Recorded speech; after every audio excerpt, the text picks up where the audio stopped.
topik kita adalah relasi kita adalah cerminan kita.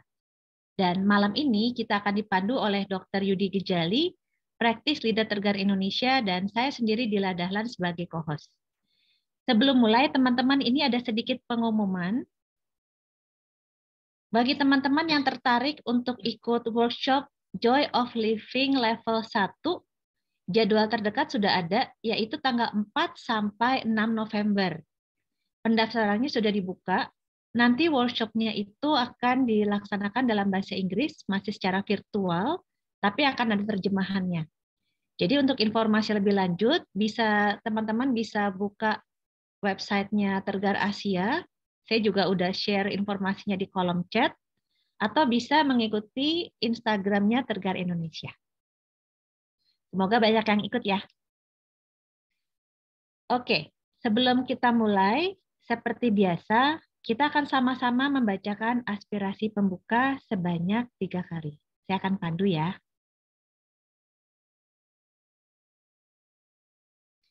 Dengan kewelas-asihan dan kebijaksanaan tanpa batas, saya akan bekerja demi kesejahteraan semua. Semoga kita terbebas dari keserakahan dan perselisihan, serta memiliki sukacita dan dunia yang damai.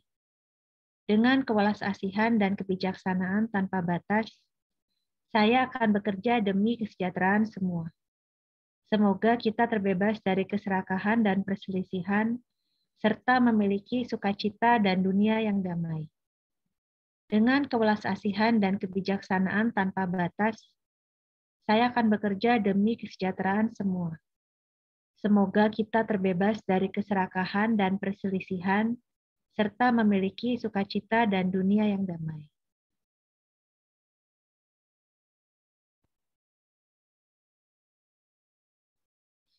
Oke, teman-teman. Selanjutnya saya undang Dr. Yudi. Silakan, Dok.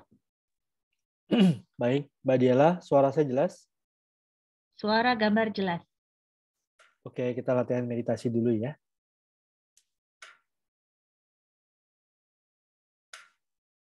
Saya undang semuanya untuk duduk tegak. Mari secara sadar kita menghentikan dulu semua aktivitas yang lain.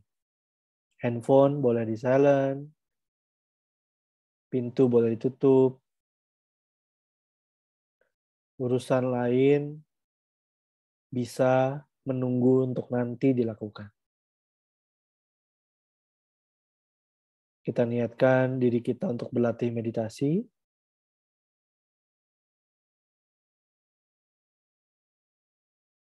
Bawa tubuh duduk,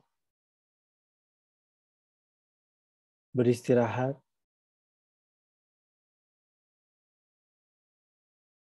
di tempat duduk saat ini. Hari ini tubuh kita sudah ke sana, ke sini. Kita izinkan tubuh kita untuk diam sekarang.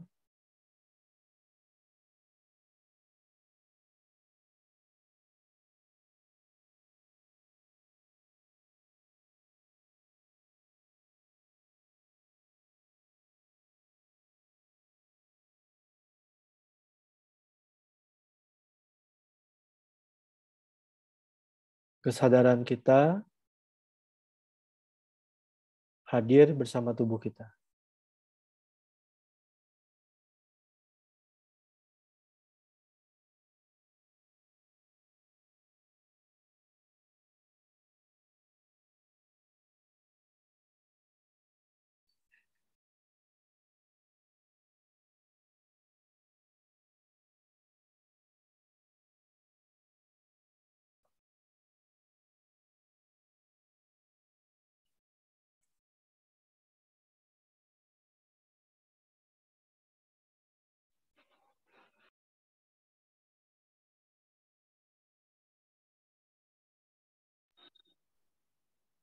Menyadari apapun yang terjadi.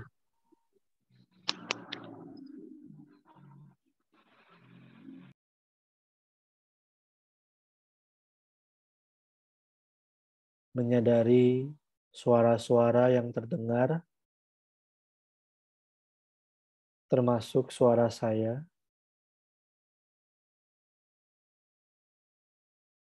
termasuk suara-suara kecil di sekitar tempat Anda berada. Sadari saja.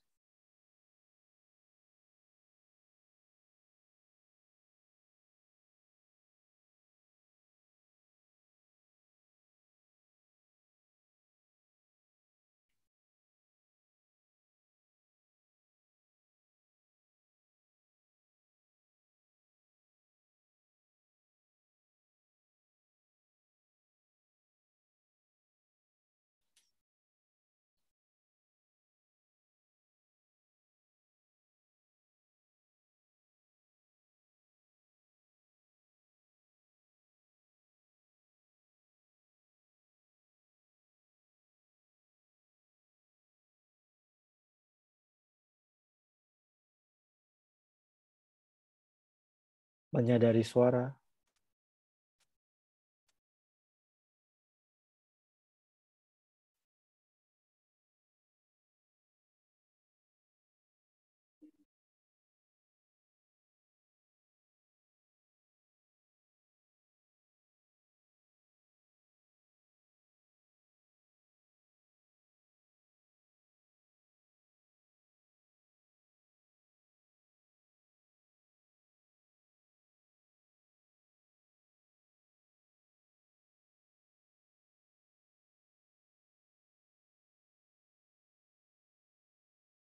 menyadari nafas masuk,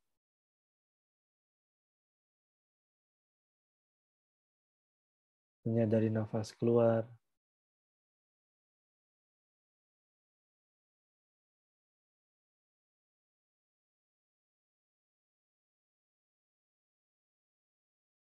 sadari nafas masuk,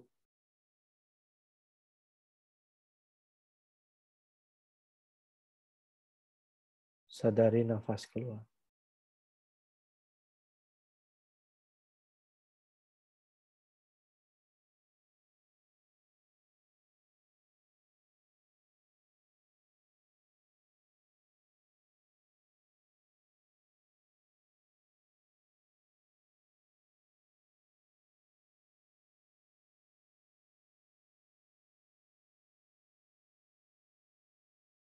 Esensi dari meditasi adalah kesadaran ini.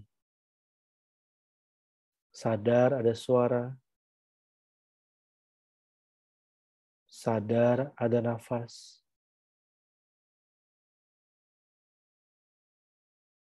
sadar kalau kita sadar. Rasa sadar ini adalah esensi dari meditasi.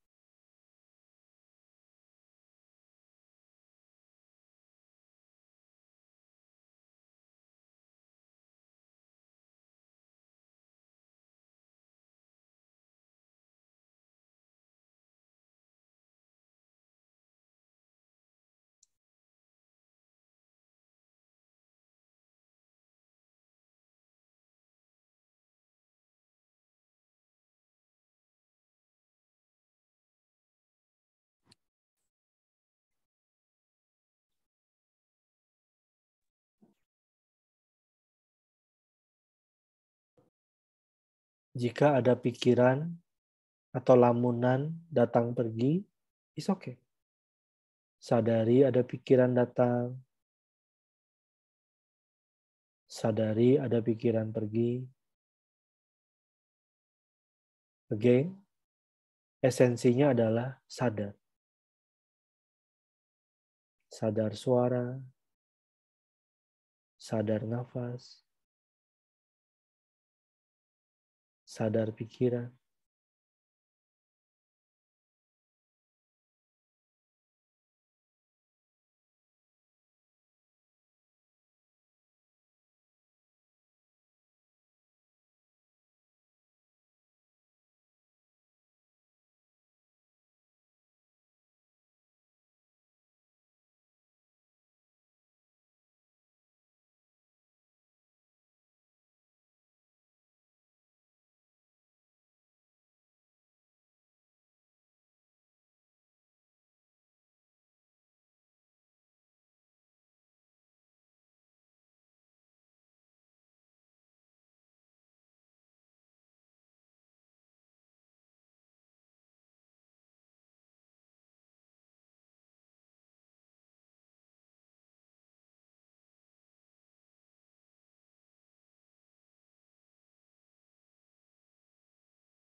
Stay dengan kesadaran Anda.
Pengalaman Anda silih berganti, kesadaran hanya mengamati saja.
Oke, sekarang pelan-pelan yang tutup mata, kalau Anda sudah siap, pelan-pelan matanya dibuka, kembali ke Zoom.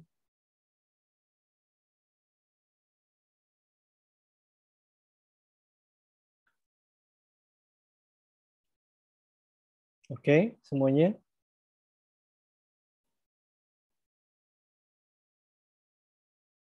Baik. All good? Mbak Diela, all good? Oke, Dok. All good. Oke, teman-teman, bagaimana hidupmu hari-hari ini? Sebentar ya, saya cek daftar peserta. Hari ini saya sengaja tidak mempromosikan kelas ini. Karena kelas ini akan mungkin terlalu berat buat beberapa orang. Cuma gini, hari ini saya akan memperkenalkan konsep dalam filosofi meditasi yang disebut sebagai mandala. Mandala itu apa? Nanti saya akan jelaskan. Dan masing-masing Anda nanti sesudah sesi ini selesai, Anda punya tugas PR, terserah mau dikerjakan apa enggak, tapi ini akan berguna. Anda perlu membuat dalam kertas atau dalam cara apapun yang sekreatif Anda, terserah. Tolong tuangkan mandala Anda dalam kertas itu atau dalam bentuk apapun. Nanti saya akan jelaskan. Ya. Sharing malam ini saya akan mulai dengan satu diskusi antara saya dengan mentor saya dalam praktek klinik, yaitu Reza Gunawan. Waktu itu kami itu sedang membahas teknik konseling. Jadi beliau sedang sharing kepada saya bagaimana cara melakukan konseling dengan baik kepada klien. Konseling ya, bukan konsultasi, konseling. Terus dia bilang satu hal kayak gini yang menjadi bahan bakar saya berpikir gitu. Dia bilang gini, dia tanya sih sebenarnya. Yud, kamu perhatiin deh. Orang-orang yang konseling, yang ngomongnya nggak jelas, biasanya pasti mereka punya isu dalam hubungan. Hubungan interpersonal maksudnya. Hah, maksudnya gimana Mas? Saya bilang gitu. Nah, biasanya dalam sesi konseling itu ada orang-orang yang kalau ngomong itu begini, contohnya. Ya, hari ini gue capek gitu. Kita tanya kan, capek gitu. Ya capek gitulah gitu. Ya suami saya gitulah. Nah, gitulah. Ya capek lah. Atau ya waktu itu ada terjadi ya pokoknya intinya saya akhirnya jadi nggak bisa melanjutkan hubungan. Contohnya gitu. Ini coba simulasi ya. Nah, ada missing point yang membuat cara dia ngomong itu nggak clear, nggak jelas. Maksudnya apa gitu.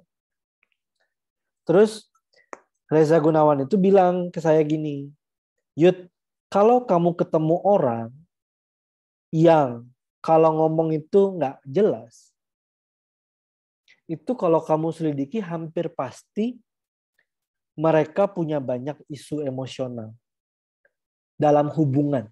Apakah mereka ada gangguan relasi dengan orang-orang di sekitarnya, atau relasi dengan keluarganya, atau relasi dengan pasangannya, atau apapun. Oh gitu ya Mas, saya bilang. Dan akhirnya saya mencoba untuk melihat itu dalam praktek saya di klinik. Sebentar, kayaknya Mbak Dela tolong disetting agar peserta tidak bisa unmute. Bisakah? Sudah disetting di awal dok, tapi masih. Enggak, ini masih allow partisipan untuk unmute, jadi saya sekarang tidak allow ya. Ya. Jadi sudah tidak bisa unmute. Nah, jadi kalau Anda ketemu sama orang yang kalau ngomong itu kayak nggak clear, pasti hubungan dia dengan sekitarnya juga nggak clear. Dan saya bisa buktikan itu di klinik saya gitu.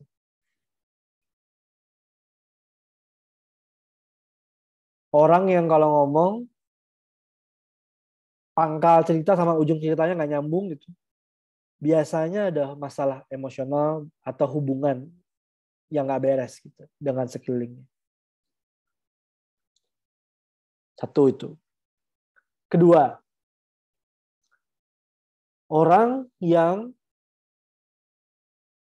kalau ngomong ke Anda selewat. Contohnya kalau ngomong, ya oke. Terus sambil ngetik handphone. Terus kalau ngedengerin tuh kayak posenya ngedengerin tapi pikirnya kemana-mana gitu. Selewat doang. Kalau ngomong selewat, kalau dengerin selewat, kalau balas email juga selewat, atau balas WhatsApp juga selewat, nggak benar-benar membalas dengan hadir gitu ya. Maka orang-orang seperti ini biasanya juga selewat juga dengan hidup mereka. Biasanya hidup mereka sembrono. Hidup mereka tuh nggak benar-benar dipikirkan mereka mau ngapain. Karena selewat aja, yang penting ya just nggak serius gitu loh. Nggak apa, kalau ngerjain tugas ya selewat. Kalau ngerjain sesuatu ya nggak sepenuh hati gitu. Intinya selewat aja gitu. Jadi ternyata cara kita berelasi dengan orang lain itu mencerminkan apa yang terjadi dalam software diri kita dalam berhubungan dengan diri kita sendiri. Dalam kasus yang pertama tadi, orang yang kalau ngomong nggak jelas sama orang lain, nggak runut gitu ya, gimana mau runut sama orang? Dia aja nggak ngerti dirinya itu seperti apa. Biasanya orang yang kalau ngomong itu nggak clear sama orang lain, biasanya mereka juga nggak clear dengan dirinya sendiri. Mereka tuh maunya apa? Kamu tuh maunya apa gitu. Kalau kita aja nggak jelas mau kita apa, gimana kita bisa ngomong ke orang dengan clear juga apa yang kita harapkan, kan gitu. Sesimpel itu. Yang ketiga, contoh kasus yang nyata nih. Saya punya kenalan pasangan suami istri yang masih muda, baru punya anak 1. Tapi si suami itu sangat overprotective dengan si anak. Semua tugas dia, semua relasi sosialnya itu kayak berani dia tinggalkan hanya demi si anak. Dalam batas tertentu itu wajar, tapi ini kayak di luar kewajaran. Sangat kayak bahkan pekerjaan-pekerjaan yang sifatnya itu kayak pekerjaan kantor yang harus tanggung jawab dia tinggalkan hanya karena dia nggak mau kehilangan waktu sedikit pun sama anaknya gitu. Dalam batas tertentu itu sehat, tapi dalam batas kasus kenalan saya ini, dia sudah sangat tidak sehat. Artinya kayak dia sangat melekat dengan si anak ini gitu. Tentu saja semua orang tua sayang sama anak. Tapi saya bisa melihat si suami ini, kenalan saya ini, kayak dia terlalu overprotective sama anaknya gitu. Terus saya melihat ternyata dari dengar-dengar cerita, dari hubungan-hubungan, ternyata si suami ini dulu waktu kecil itu ditinggal sama papanya. Jadi mamanya sudah meninggal duluan, terus papanya kayak sibuk kerja, dia diasuh bukan oleh papanya, tapi oleh neneknya. Sehingga dia sebenarnya pernah bilang sama istrinya waktu itu, bahwa dia sebenarnya meskipun punya papa, meskipun dia tetap berbakti sama papanya, tapi sebenarnya dia tidak pernah merasakan yang namanya papanya hadir buat dia dalam hidupnya. Sehingga pada saat dia membangun hubungan sama anaknya sebagai seorang papa, dianya yang papa sekarang, dia menjadi papa yang sangat melekat untuk hadir dengan anaknya. Dia nggak mau anaknya sampai mengalami kayak dia.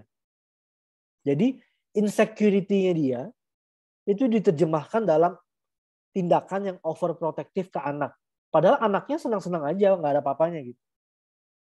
Karena papanya juga hampir selalu ada di rumah gitu. Tapi entah kenapa, dianya masih belum beres dengan inner child-nya dia yang merasa ditinggal sama papanya. Sehingga dia memproyeksi itu ke anaknya. Jadi, again, cara kita berrelasi dengan orang lain itu mencerminkan kualitas batin diri kita. Kalau kita insecure dengan diri kita, maka relasi kita ke orang lain juga agresif. Kita selalu merasa kita tidak aman, kita gampang marah kalau ada orang yang tampaknya ngomongin kita gampang cemburu kalau ada orang yang lebih dari kita gampang iri kalau ada orang yang lebih berhasil dari kita kita gampang senggol bacok kalau ada orang yang menyenggol hidup kita gitu. Jadi karena kita insecure gitu. Nah, konsep bahwa cara saya berelasi dengan orang itu mencerminkan diri saya, itu akhirnya membuat shift cara berpikir kita akhirnya meletakkan tanggung jawab itu bukan kepada orang lain, tapi pada diri kita sendiri. Kalau ada masalah, masalahnya bukan di orang lain, masalahnya di diri saya. Gitu. Jadi kalau ada orang yang menghina saya dan saya tersinggung, masalahnya bukan di orang, masalahnya di saya. Jadi ada sebuah omongan seperti ini, hanya orang sombong yang tersinggung dengan kesombongan orang lain. Ini ya, hanya orang sombong yang tersinggung dengan kesombongan orang lain. Coba pikirkan baik-baik. Kalau ada orang sombong ya biasa aja kan sebenarnya. Oh dia ngomongin diri dia hebat, gitu. Biasa aja. Tapi kita nggak suka sama dia yang sombong karena kita merasa kita harusnya nggak direndahin gitu sama dia. Jadi kita sama-sama sombong sebenarnya. Hanya orang sombong yang tersinggung dengan kesombongan orang lain. Jadi kalau kita bisa tahu dia sombong, artinya kita juga punya kesombongan yang sama. Sebenarnya gitu lah, kurang lebih. Jadi kalau kita tersinggung sama orang sombong, maka solusinya bukan marah sama dia yang sombong itu, tapi oke, kenapa gue tersinggung ya sama kesombongan dia? Apa yang nggak secure dalam diri saya? Jadi semua tanggung jawab buat penderitaan Anda itu ada di diri Anda. Semua tanggung jawab untuk kepuasan Anda juga ada di diri Anda. Sampai sini dulu ada pertanyaan kah? Habis ini saya akan memperkenalkan konsep mandala. Silakan kalau ada pertanyaan ketik di chat. Saya izin ke toilet sebentar, saya akan kembali. Silakan teman-teman boleh di chat pertanyaannya. Semoga nanti bisa dijawab ya.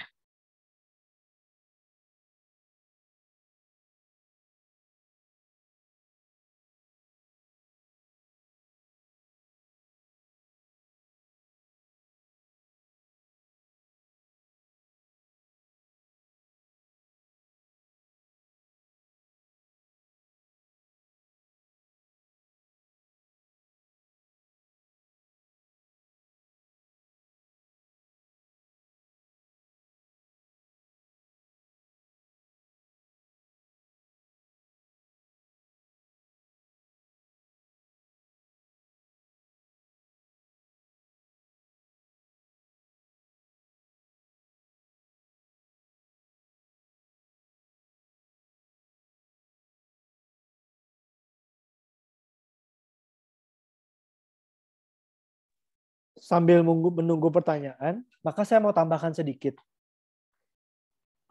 tambahan saran dari mentor saya itu, si Reza Gunawan itu. Dia bilang gini, jadi Yud, kalau kamu ada masalah sama orang, maka jangan buru-buru selesain sama orang itu. Selesain dulu dengan diri kamu sendiri. Apanya yang diselesain, Mas? Saya bilang. Selesaikan diri kamu. Kenapa kamu jadi nggak suka sama dia? Pertama, harapan apa dari kamu yang nggak terpenuhi oleh dia? Kebutuhan apa yang kamu tuntut dari dia yang nggak terpenuhi oleh dia? Karena kalau kamu sendiri nggak clear dengan harapan, ketakutan, keinginan kamu, dan apakah harapan, ketakutan, dan keinginan kamu itu sehat, maka sebenarnya kalau kamu menyelesaikan masalah sama orang, itu nggak akan pernah benar-benar selesai karena kamu sendiri nggak clear dengan apa yang kamu inginkan. Sebenarnya dia bilang. Jadi kalau kita ada masalah sama orang, jangan buru-buru selesaikan sama orang. Karena kita harus bereskan dulu di dalam. Apa sih kebutuhanku yang nggak terpenuhi gitu. Nah, silakan Mbak Dela kalau ada pertanyaan sebelum saya lanjut. Pertanyaannya udah banyak, Dok. Oh, oke. Ini saya pilih dulu ya, ini dari Rahmat Hidayat. Tapi bagaimana caranya, Dok, kalau saya kesulitan dalam berkomunikasi dengan orang lain?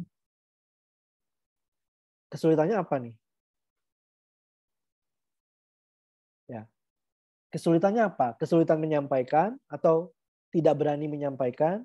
Nah, maka berarti ada isu tuh. Kenapa kita nggak berani menyampaikan? Apa yang Anda takutkan? Gitu. Nah, jadi intinya semua penghalang yang membuat kita sulit berkomunikasi dengan jelas itu menjadi PR meditasinya kita. Jadi dibutuhkan kesadaran meditasi untuk melihat, oh ya, gue ternyata ada isu ini. Oh, ternyata gue nggak berani ngomong. Maka kalau nanti Anda melakukan praktik meditasi dan Anda tahu tekniknya, maka Anda bisa menggunakan emosi-emosi yang muncul sebagai objek dari meditasi dalam berbagai level. Gitu. Silakan lanjutin, Mbak Diala. Pertanyaannya cukup banyak yang menarik nih, Dok. Bentar, saya ambil milih nih. Pilih dulu aja karena kita masih mau bahas soal mandala, ini penting soal. Setelah dari Natalia ya, setelah kita tanya diri sendiri dan tahu apa yang kita takutkan atau yang kita perlukan, lalu langkah apa berikutnya yang harus kita lakukan? PR-nya adalah kalau Anda sudah tahu apa yang Anda takutkan, maka PR yang terbesar sebenarnya adalah yang pertama, menggunakan rasa takut itu sebagai objek meditasi. Itu dulu. Jadi pada saat kita takut, contohnya kita takut anak kita sakit. Faktanya anak kita belum sakit, tapi kita takut anak kita sakit. Kalau kita berelasi dengan anak kita dalam mode takut dia sakit, maka ketakutan kita ini kalau tidak disadari dengan baik, dia menjadi daya yang tidak sehat buat si anak. Jadi overprotective kitanya, jadi nggak boleh ini, nggak boleh itu, jadi mikir yang nggak bisa tidur akhirnya, kan gitu ya. Jadi oke, kalau saya takut anak saya sakit, maka takut ini dijadikan objek meditasi. Bagaimana cara menggunakan rasa takut sebagai objek meditasi? Ikuti workshop Joy of Living level 1. Gak ada waktu jelasin. Ya. Jadi di sini saya kasih kayak sekedar kayak apa ya? Idenya adalah ternyata kalau gue punya masalah, berarti masalahnya bukan di lu, masalahnya ada di gue. Jadi gue sekarang bertanggung jawab untuk handle masalah ini dengan cara meditasi. Caranya bertahap, gitu ya. Oke, silakan Mbak. Nah, bagaimana selanjutnya? Oke, kalau sekarang sudah disadari rasa takutnya, maka rasa takut ini bisa dikomunikasikan. Contohnya saya bilang ke suami atau ke istri, contohnya gitu ya, atau ke anak. Papa takut kalau kamu sakit, karena papa pengen kamu sehat. Jadi kita mengkomunikasikan ketakutan kita. Karena seringkali gini loh, pada saat seorang orang tua takut anaknya sakit, anak kan nggak ngerti bahwa orang tuanya takut dia. Jadi anak nggak tahu apa-apa. Orang tuanya takut si anak sakit, anak nggak tahu apa-apa. Tapi karena anak tidak tahu dan terlalu kecil untuk tahu, maka orang tua ini kadang-kadang cuma bisa marah-marah sama anak. Kan mama sudah bilang, nggak boleh gini, nggak boleh gini, nggak boleh gini. Kan mama sudah bilang. Pokoknya anak taunya mamanya marah, papanya marah. Padahal mama papanya sebenarnya bisa menjelaskan. Mama papa takut, mama papa nggak pengen kamu sakit. Sebenarnya kayak gitu tuh. Jadi ada harapan yang dikomunikasikan. Ada ketakutan yang dikomunikasikan. Jadi kadang-kadang kita cuma bisa taunya marah-marah gitu. Tapi sebenarnya apa sih mau lo gitu. Kadang-kadang juga gitu ke karyawan. Saya juga punya karyawan gitu ya. Kadang-kadang kita tuh insecure dalam karyawan kita kadang-kadang. Kok dia nggak sopan ya?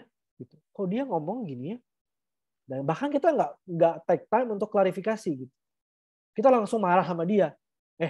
Kamu yang bener dong kerjanya. Seringkali gitu tuh langsung.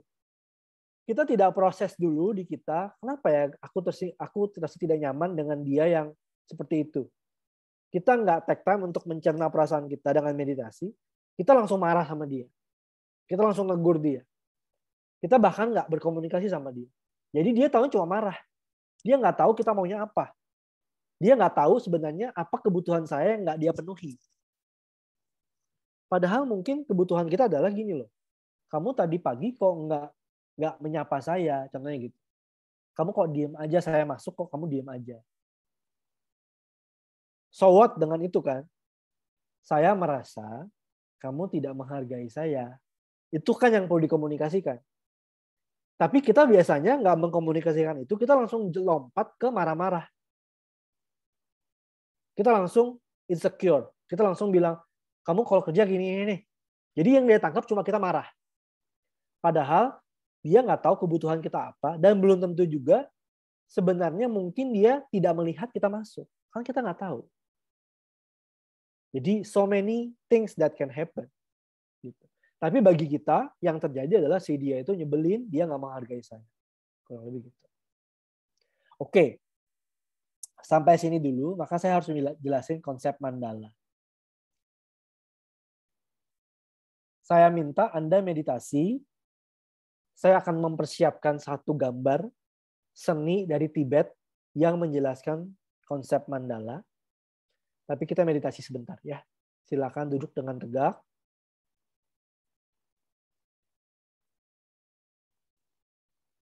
Tarik nafas dalam 3 kali dengan sadar.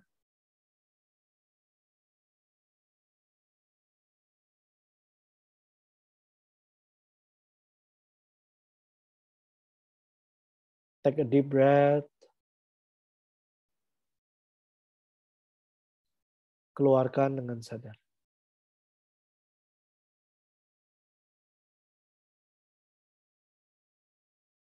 Sadari sensasi-sensasi yang ada di tubuh Anda saat Anda bernafas.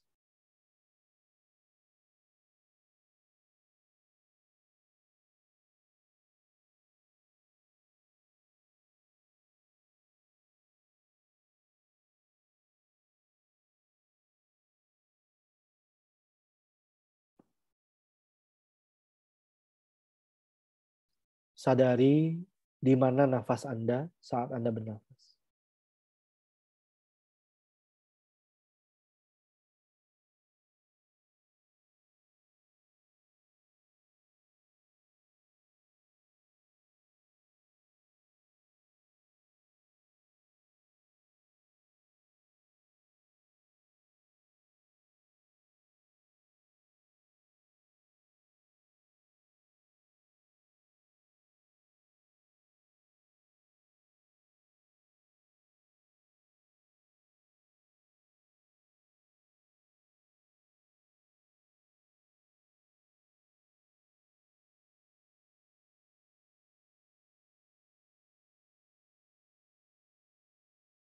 Beristirahat dalam kesadaran yang tahu, biarkan segala sesuatu terjadi,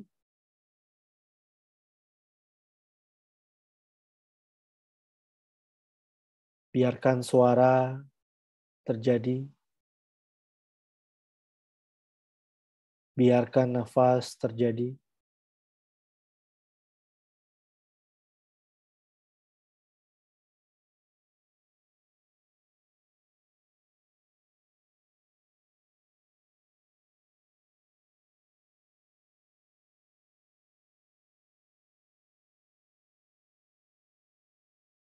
Biarkan sensasi-sensasi di tubuh terjadi.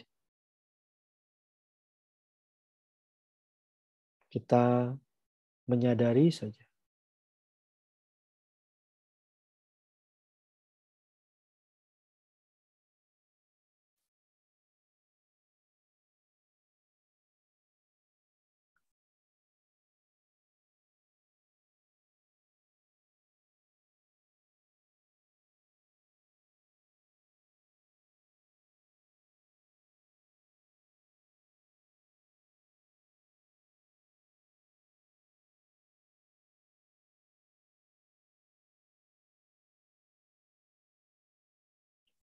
Just be yourself.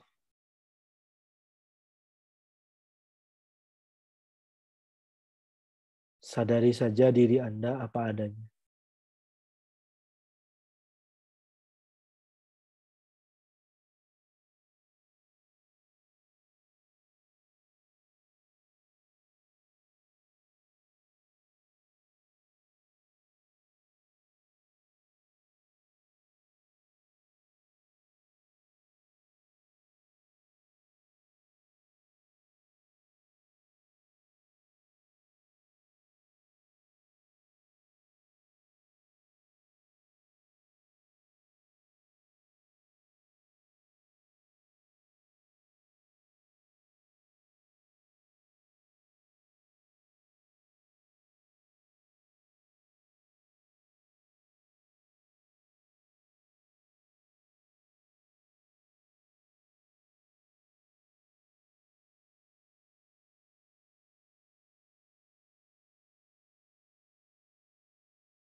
Sadar aja.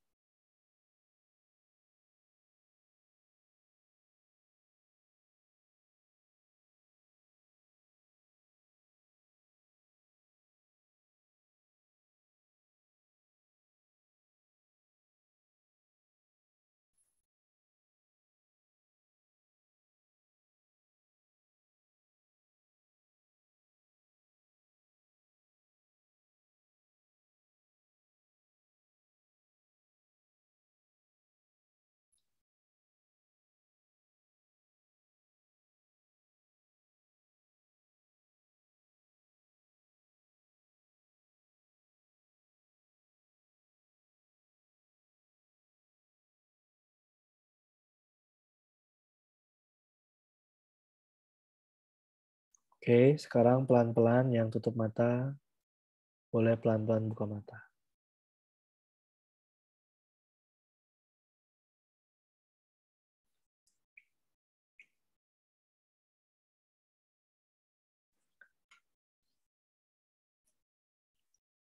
Kalau kita banyak konflik sama orang lain, artinya kita banyak konflik dengan diri kita sendiri. Kalau ngomong nggak clear sama orang lain, berarti kita nggak clear dengan diri kita sendiri. Kalau kita sering ngejudge orang lain, kita berarti juga sering ngejudge diri kita sendiri. Kalau kita insecure sama orang lain, kalau kita overprotective sama orang lain, artinya kita juga sebenarnya merasa tidak aman dengan diri kita sendiri. That's it. Semua apapun yang muncul dalam dunia Anda mencerminkan diri Anda. Inilah konsep mandala dalam filosofi meditasi. Mandala adalah satu istilah dalam bahasa Sanskerta yang disebut sebagai alam semesta, kosmos. Tapi mandala ini dia punya satu titik pusat, satu center. Jadi biasanya untuk melukiskan mandala, maka dilukiskan seperti lingkaran. Makanya disebut mandala. Ya. Nah, mandala ini seperti lingkaran, pusat titiknya adalah diri kita. Saya, ego kita, saya yang jadi center dari mandala kita. I am the center of my universe. Bagi Mbak Diela adalah the center of her universe. Bagi siapa nih yang ada di sini?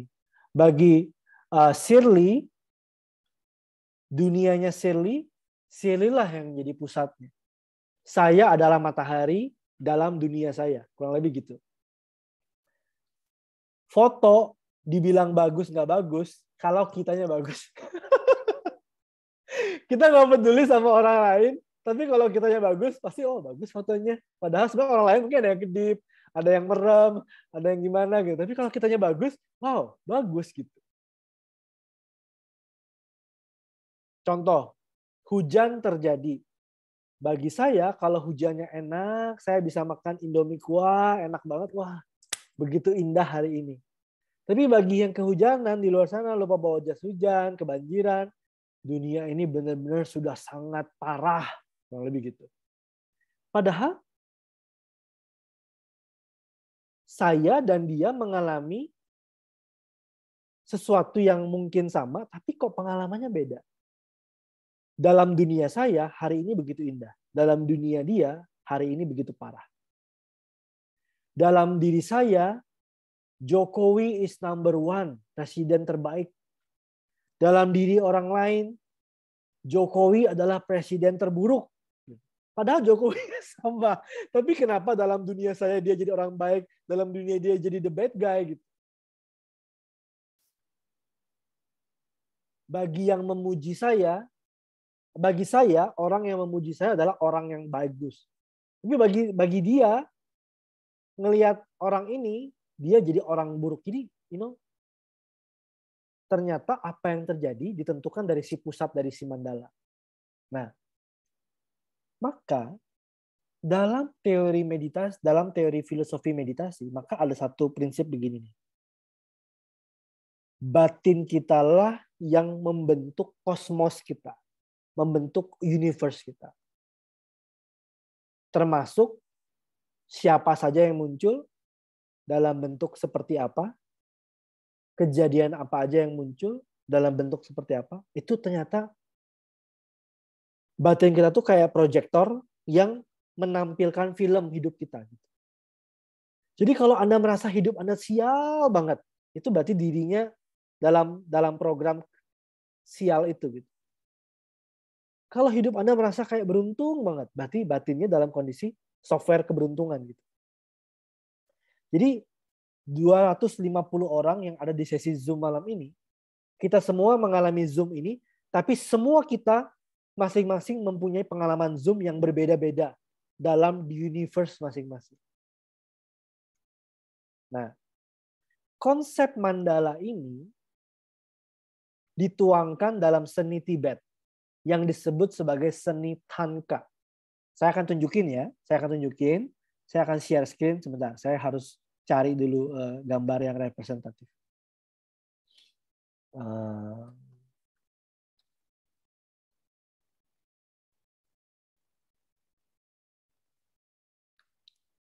Mbak Diala, ada yang mau komen atau apa nggak? Saya sambil cari gambar. Tadi ada yang nanya gimana cara berdamai dengan isu yang dialami saat kecil dan luka-luka inner child. Panjang tuh penjawabannya. Let's keep it for next time. Ada lagi?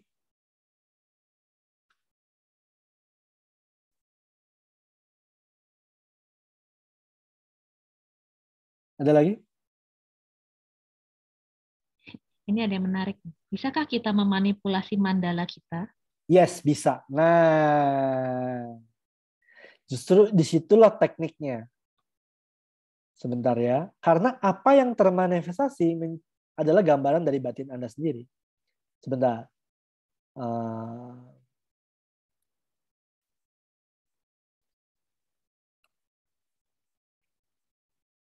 Saya lagi tunjukin satu gambar cewek, satu gambar cowok. Jadi saya yang cowok udah dapet. Saya lagi cari gambar yang cewek. Supaya adil di dunia ini. Ini aja deh. Oke.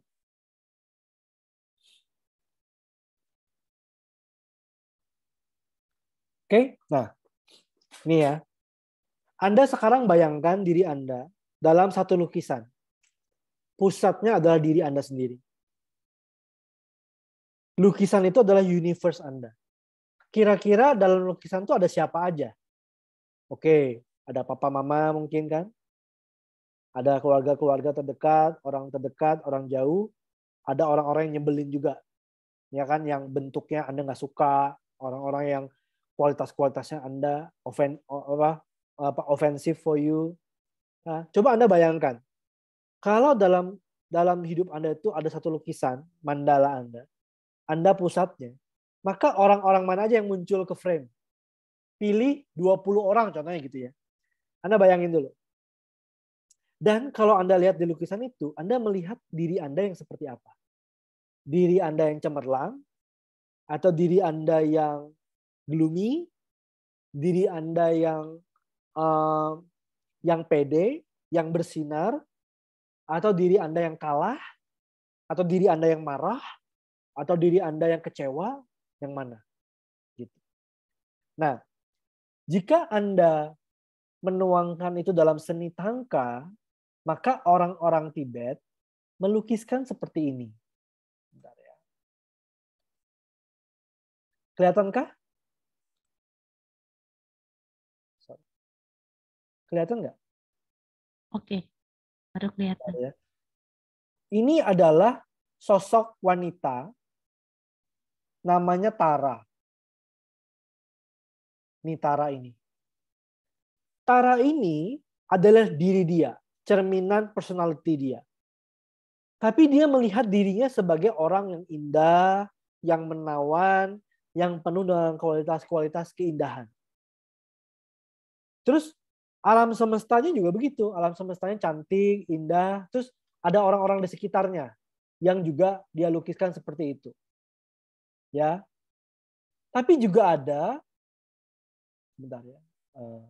Saya lagi gimana sih?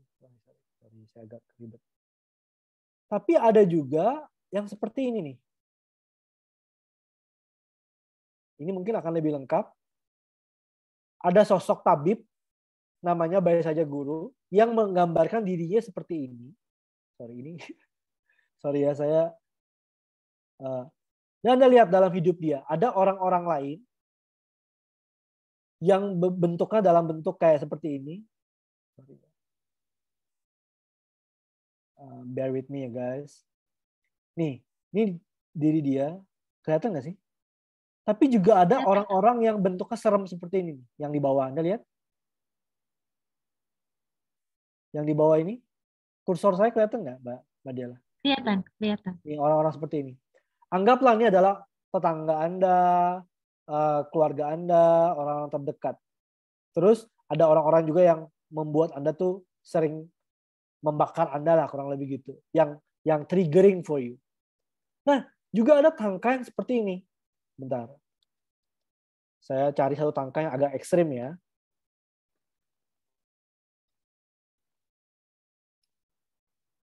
Nih. Dia melihat diri dia seperti ini.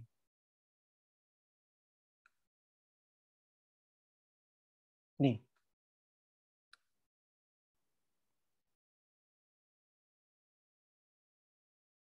Nih. Sorry ya. Agak lama, sorry internet saya. Cari-cari gambar lain. Nah ini aja nih, kelihatan nggak yang ini? Yang di sebelah kanan. Oke, Dok. Nah dia melihat diri dia sebagai orang yang berapi-api naik harimau. Berapi-api. Tuh, dia ngeliat diri dia berapi-api begini. Saya nggak bilang mana yang benar, mana yang salah. Tapi ini adalah mandala hidup Anda. Lihat, sekeliling-sekelilingnya penuh dengan api-api emosi kayak gini. Tapi juga ada orang-orang baik. Orang-orang yang tampak baik, kurang lebih. Yang tampak tenang, tampak kalem gitu. Tapi ada yang tiger gini. Ya, hidupnya itu penuh dengan api gelora gitu.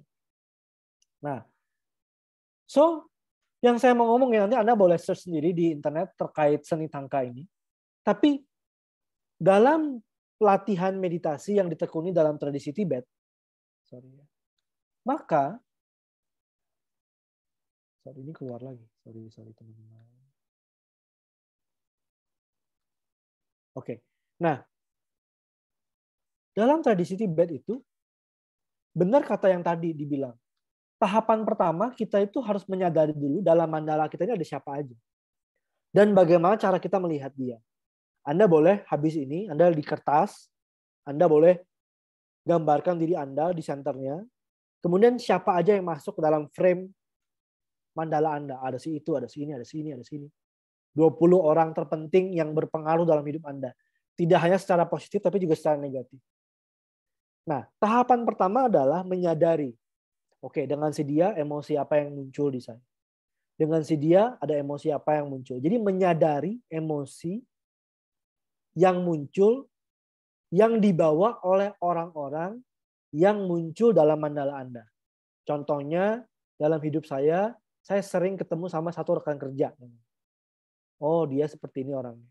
Emosi apa yang muncul? Nah, emosi itu ada 3. Ada emosi yang menyenangkan, ada emosi yang tidak menyenangkan, ada emosi yang netral. Sadari emosinya, menyadari setiap emosi dengan teknik meditasi. Ya, jadi Anda perlu belajar meditasi emosi. Nah, sesudah itu kemudian Anda pancarkan cinta kasih kepada setiap sosok yang muncul dalam mandala Anda, termasuk sosok-sosok yang menyebalkan, sosok-sosok yang membawa emosi negatif, sosok-sosok yang nggak ada indah-indahnya, kurang lebih gitu. Yang bukan bawa ketenangan, tapi bawa harimau dalam hidup Anda. Pancarkan cinta kasih ke dia. Ada meditasinya. Kemudian yang ketiga, yang tertinggi adalah Anda transform persepsi Anda kepada orang-orang itu, kepada sosok-sosok yang muncul dalam mandala Anda. Anda transform persepsi Anda menjadi yang disebut sebagai pure perception. Perception yang suci, yang murni. Jadi Anda berlatih untuk melihat setiap sosok sebagai Buddha. Kalau dalam tradisi Tibet begitu. Anda melihat rekan kerja Anda sebagai Buddha. Anda melihat orang yang menyebalkan sebagai Buddha. Anda melihat orang si itu yang men-trigger Anda sebagai Buddha. Jadi Anda kayak mencoba berelasi kepada setiap orang yang Anda temui seperti Anda berelasi dengan orang yang sudah tercerahkan, kurang lebih gitu. Itu latihannya. Jadi latihan untuk melihat orang bukan sebagai musuh, bukan sebagai teman, tapi sebagai orang yang suci. Gitu. Kalau ke orang yang suci, kita gampang. Kalau contohnya kalau saya bertemu dengan orang yang saya kagumi, oh saya bisa gampang memuji dia gitu. Tapi kalau saya bertemu dengan si dia yang nyebelin, gimana saya bisa berelasi dia seakan-akan dia itu suci gitu. Nah itu tantangannya. Karena ternyata cara kita mengubah mandala kita ini tampilannya seperti apa? Ternyata adalah latihan. Gitu. Latihan yang pertama adalah berlatih menggunakan semua emosi yang muncul saat berelasi dengan semua orang dalam mandala kehidupan Anda. Kedua, berusaha memancarkan cinta kasih kepada semua orang yang muncul dalam hidup Anda. Yang ketiga adalah berlatih untuk melihat semua orang yang Anda temui sebagai guru, sebagai Buddha, sebagai penjelmaan kebijaksanaan.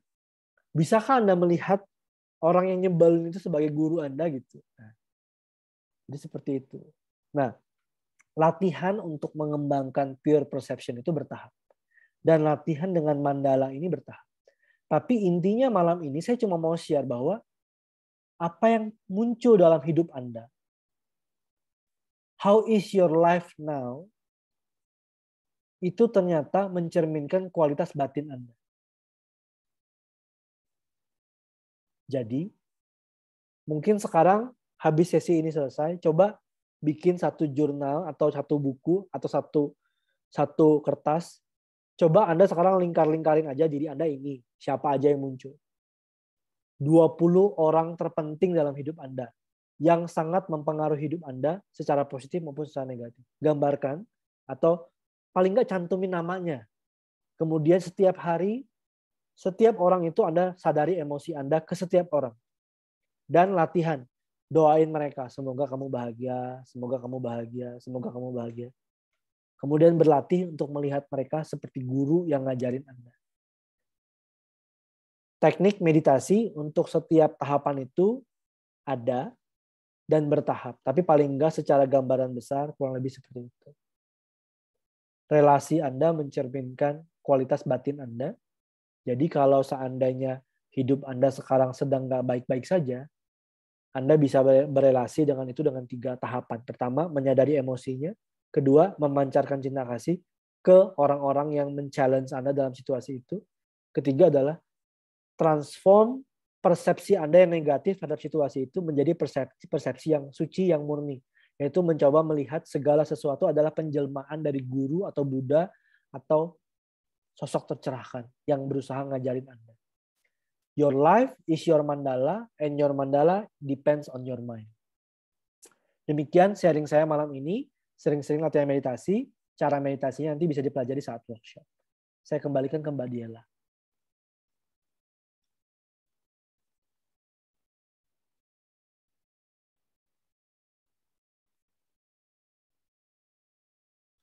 Terima kasih banyak Dr. Yudi, terima kasih banyak teman-teman yang sudah hadir. Mari kita dedikasikan semua kebaikan dari latihan ini tidak hanya untuk kebahagiaan diri kita, tapi mari kita luaskan untuk kebaikan dan kebahagiaan semua makhluk. Melalui kekuatan dari praktek berwelas asih ini, semoga penderitaan diubah menjadi kedamaian. Semoga hati semua makhluk terbuka dan kebijaksanaan mereka memancar dari dalam. Melalui kekuatan dari praktek berwelas asih ini, semoga penderitaan diubah menjadi kedamaian. Semoga hati semua makhluk terbuka dan kebijaksanaan mereka memancar dari dalam. Melalui kekuatan dari praktek berwelas asih ini, semoga penderitaan diubah menjadi kedamaian. Semoga hati semua makhluk terbuka dan kebijaksanaan mereka memancar dari dalam. Thank you semuanya. Sampai jumpa lain kesempatan. Ya, latihan meditasinya rutin kalau bisa sering-sering. Nanti pelan-pelan Anda akan mengerti tekniknya yang lebih detail. Bye-bye, sampai jumpa.